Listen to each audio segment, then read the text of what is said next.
कहा जाता है कि इंसान के अंदर अगर हवस की भूख जागे ना तो फिर वो भूल बैठता है कि कौन उसका अपना है कौन उसका पराया है।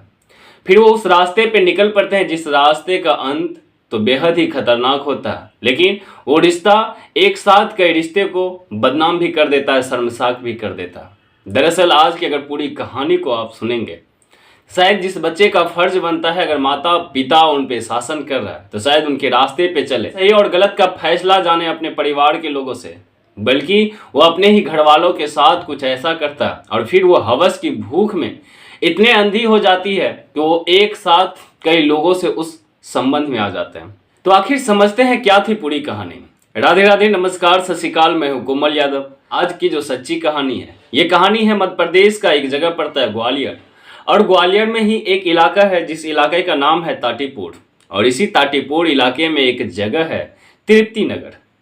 लगभग आज से तकरीबन 2 साल पीछे 4 अगस्त 2021 का दिन, एक परिवार जिस परिवार के मुखिया का नाम होता है रविंदर दुबे, उम्र तकरीबन 58 साल, उसके पत्नी का नाम भारती जिनकी उम्र तकरीबन 55, उस परिवार में एक बड़ी बेटी का नाम होता है कार्तिकेय दुबे, और एक बेटी और जिनकी उम्र तकरीबन 17 साल, और एक सबसे छोटा बेटा जिनका उम्र लगभग 12 साल।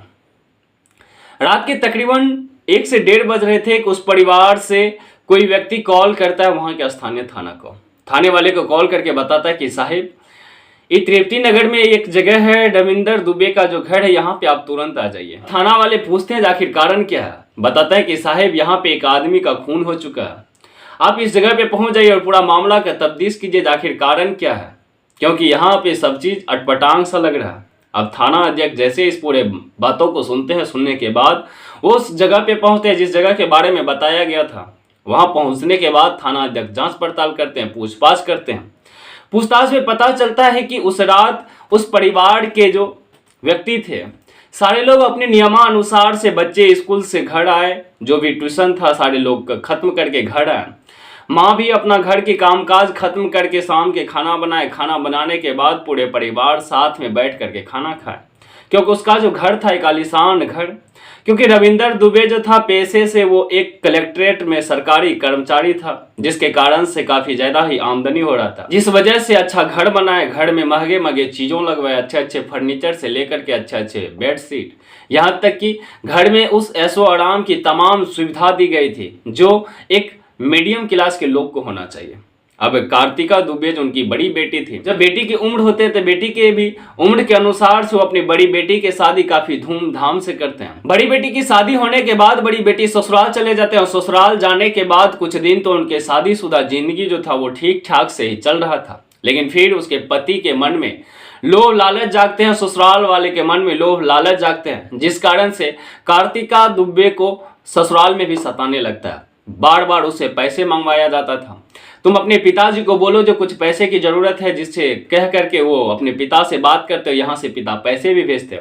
कई बार तो बहाना ये भी बनाते थे तुम्हारे पिताजी कलेक्ट्रेट में एक अच्छा जॉब कर रहे हैं, जहाँ से उसकी आमदनी ठीक ठाक हो रहा है, कुछ पैसा अगर हमें दे भी दे तो फिर दिक्कत क्या होगी, और तुम अपने पिताजी से बात करो कि अगर वो कलेक्ट्रेट में जॉब कर रहे हैं तो कहीं ना कहीं कोई वैकेंसी होगा या कहीं कोई सरकारी नौकरी मुझे भी लगा दे।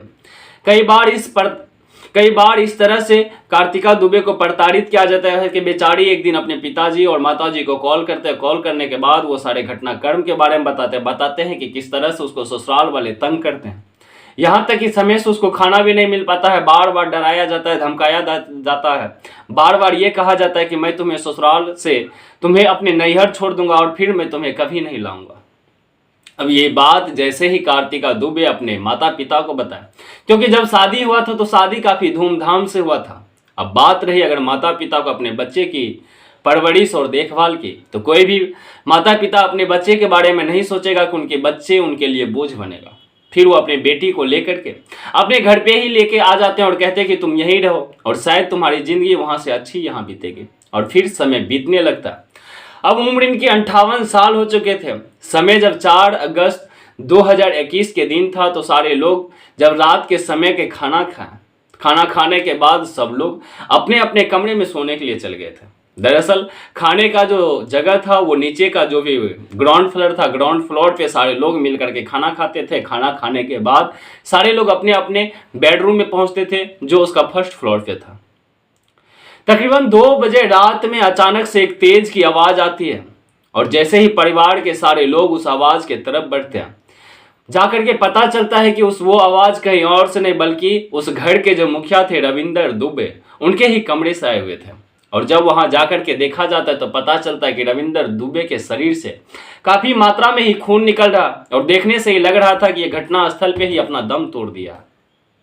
अब पुलिस जब इस चीजों के बारे में पता करते हैं तो पता करने के बाद अब पुलिस वाले के लिए सवाल था, आखिर इस घर में कौन आया और कौन इस तरह के घटनाक्रम को अंजाम दिया और फिर यहाँ से निकल गया।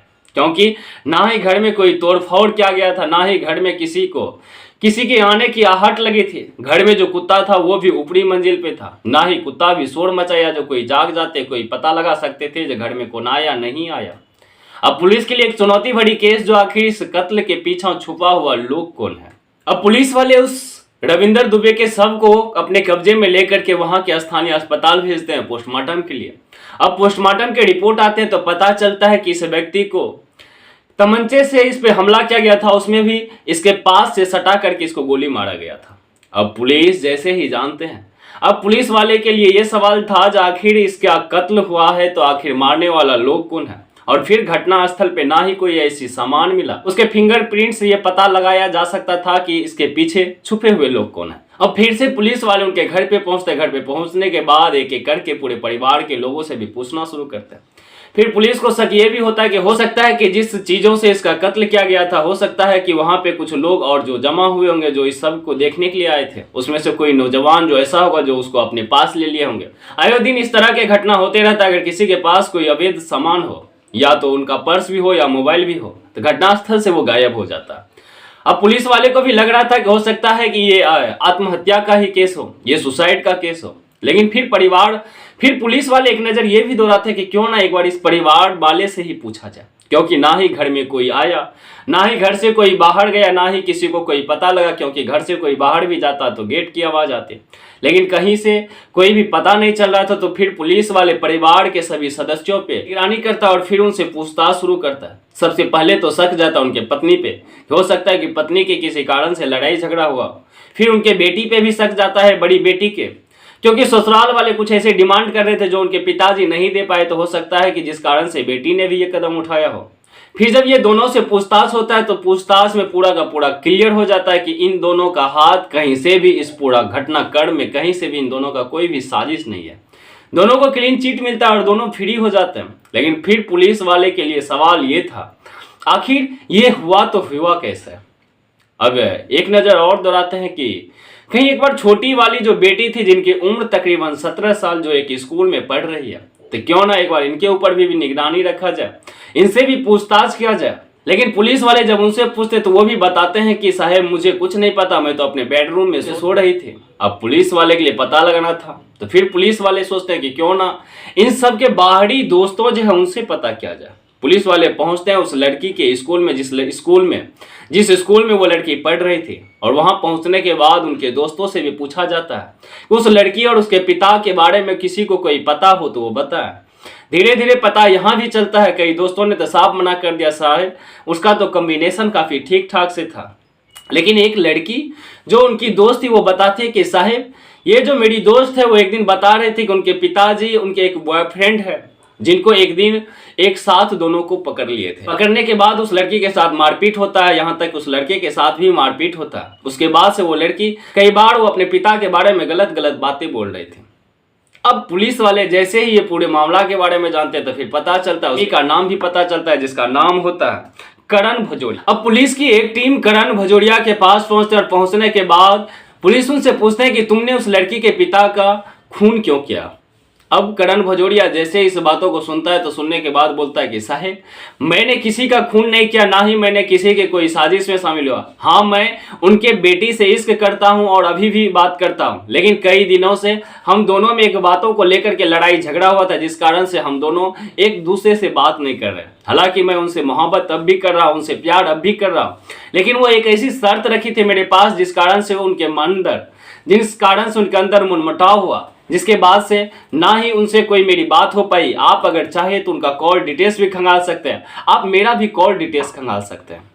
अब पुलिस पूछते हैं आखिर वो बात क्या थी जिस कारण से तुम दोनों में ब्रेकअप हुआ, जिस कारण से तुम दोनों ने बात बंद कर दिया। वो बताता है कि साहब हम दोनों एक दूसरे से प्यार करते थे, जिस कारण से हम दोनों एक दूसरे से मिलते थे जुलते थे, यहाँ तक कि जब जब हम दोनों का मन होता था संबंध बनाने का तो संबंध भी बनाते थे। कई बार तो अगल बगल के पार्क में भी घुमा करते थे। लेकिन एक दिन जब हम घूम के आ रहे थे तो हमारे साथ में वो लड़की भी थी, लेकिन तभी अचानक से उसके पिता भी अपने कामों से घर लौट रहे थे। उनका नज़र हम दोनों पे पड़ता।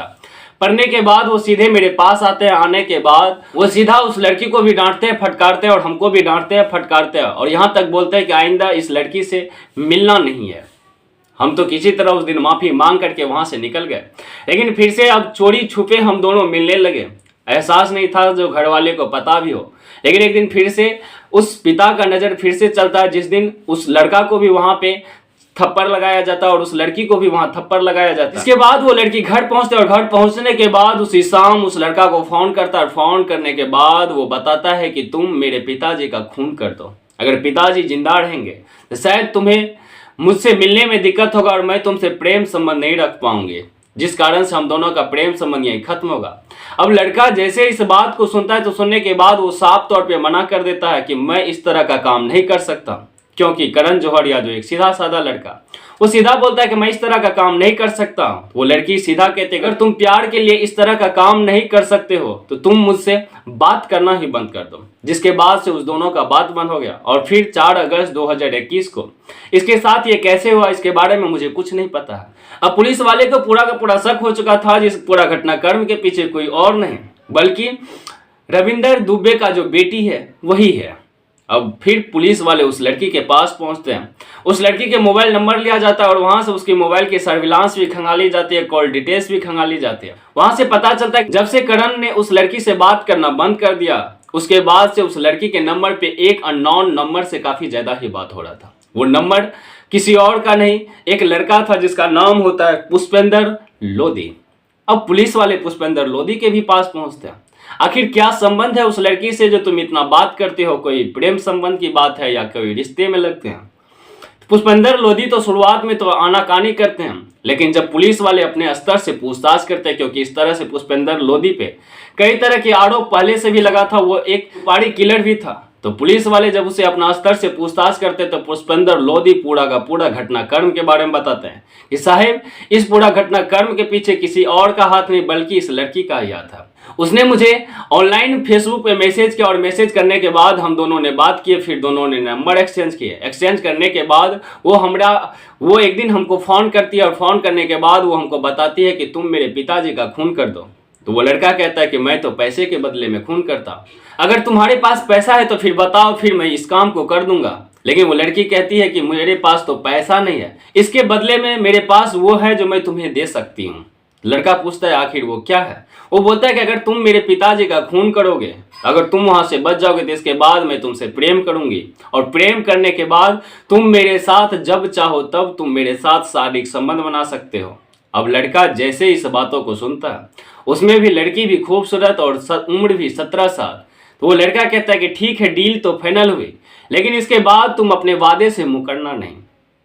और फिर एक समय तय होता है 4 अगस्त 2023 को, जिस दिन प्लानिंग के तहत वो लड़की उस लड़का को अपने घर में बुलाते हैं। घर में बुलाने के बाद उसको घर में छुपाते हैं और फिर एक समय के अनुसार से वो लड़का अपना काम वहाँ से तमाम करके वो लड़की गेट भी खोलती है, और खोलने के बाद उस लड़का को वहाँ से भगाते भी है।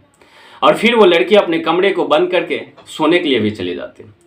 दरअसल जब ये पूरा मामला के खुलासा होता है तो उस लड़की को भी गिरफ्तार किया जाता है और उस पुष्पेंद्र लोधी को भी गिरफ्तार किया जाता है। गिरफ्तार करने के बाद दोनों को जेल भेज दिया गया।